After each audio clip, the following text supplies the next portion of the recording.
Super star Mahesh Babu 29వ movie విషయంలో షాకుల మీద షాకులు ఇస్తున్నాడు డైరెక్టర్ రాజమౌళి. ఇప్పుడు 550 మందితో ఓ మ్యాసివ్ సెట్ ని రెడీ చేసి విజువల్ గా దాడి చేసేందుకు సిద్ధపడ్డాడు. ఒకవైపు డైనోసార్ తో హీరో ఫైట్ అంటూ ప్రచారం జరుగుతుందంటే, మరోవైపు సాంగ్ షూటింగ్ కి ఏర్పాట్లు జరుగుతున్నాయి. సాహసాలు, అద్భుతాల వేట, ఇలా సినిమా జోనర్ మీద ఎన్ని ప్రచారాలు జరిగినా అసలు కథ, దాంట్లో ఫ్లేవర్ ఏంటో అర్థం కావట్లేదు. ఇంతలో పాటలు పెడుతున్నాడనేసరికి అది చాలా మందికి కొత్త డౌట్లను తెచ్చిపెడుతోంది. First time Rajamouli pan world movie తీస్తున్నాడు. మరి హాలీవుడ్, యూరోపియన్ ఫిల్ముల్లో పాటలుంటాయా అంటే ఉండవు. వాళ్ళ సినిమా ఒక జోనర్ అంటే ఆ జోనర్కే స్టిక్ అయి ఉంటుంది. మరి నాటు నాటు పాట బాగా పేలిందని పాన్ వరల్డ్ మూవీని కూడా పాటలతో నింపుతున్నాడా? ఇంతలోనే సాంగ్ షూటింగ్ అంటే అర్థమేంటి? భారీ సెట్కి 550 మందికి ఏంటి link?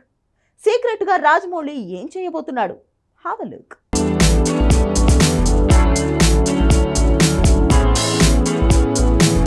Super star Mahesh Babu 29వ మూవీ 4వ షెడ్యూల్ షూటింగ్ జరుగుతుంది. 5వ షెడ్యూల్ కెన్యా అడవుల్లో అనుకుంటే సీన్ మారిపోయింది. 5వ షెడ్యూల్లో సాంగ్ షూటింగ్ ని ప్లాన్ చేసినట్టు తెలుస్తుంది. ఆల్రెడీ 550 మందితో గ్రాండ్ గా రాజమౌళి ఏదో పెద్ద ప్లాన్ వేసినట్టు తెలుస్తుంది.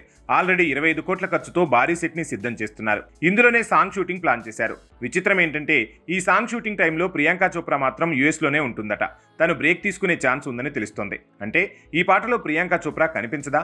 ఆ లెక్కన హీరోకి మరో హీరోయిన్ ని చూస్తున్నారా, లేదంటే సోలో సాంగ్ ని షూట్ చేయబోతున్నారా? ఈ డౌట్లన్నీ తేలాలంటే మే 20 అంటే ఎన్టీఆర్ బర్త్డే రోజు సాంగ్ షూట్ మొదలవ్వాలి. 55,000 థియేటర్స్లో రిలీజ్ కాబోతున్న తొలి ఇండియన్ మూవీ అయిన SSMBలో కూడా సాంగ్స్ ఉండటం ఆశ్చర్యంగా మారింది. ఎందుకంటే ఈ సినిమాతో అమెరికన్ మార్కెట్ని, యూరప్ మార్కెట్ని కొల్లగొట్టాలనేది రాజమౌళి ప్లాన్.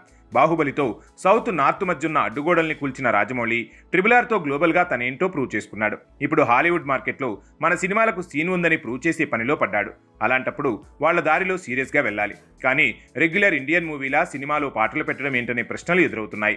నిజంగా పాటలంటే అమెరికన్లు, యూరోపియన్లు చూడరా అని అనుకుంటే అది ఖచ్చితంగా తప్పే. అదే నిజమైతే నాటు నాటు పాటకి హాలీవుడ్ స్టార్లే కాదు, అమెరికన్లు, యూరోపియన్లు కూడా ఫిదా అయ్యారు. కరెక్ట్గా ప్లాన్ చేస్తే సినిమాలో కథ, కథనాలు, ఫైట్లే కాదు, పాటలు కూడా వరల్డ్ మార్కెట్ని షేక్ చేసే సీన్ ఉంది. నాటు నాటు పాటతో ఆ విషయం ఓసారి ప్రూవ్ అయింది కూడా. అందుకే అంతకు మించేలా మరింత గ్రాండియర్గా సాంగ్ని ప్లాన్ చేస్తున్నాడు రాజమౌళి. దాని ఏర్పాట్లే మొదలయ్యాయి. 550 మందితో డ్యాన్స్, లేదంటే మరో రకంగా వాడతాడా తేలలేదు. కానీ 550 నెంబర్ మాత్రం ఇండస్ట్రీలో మ్యాజిక్ నెంబర్గా మారిపోయింది. ఎందుకంటే సాంగ్ కోసం రాజమౌళి వాడబోతుంది 550 మందినే.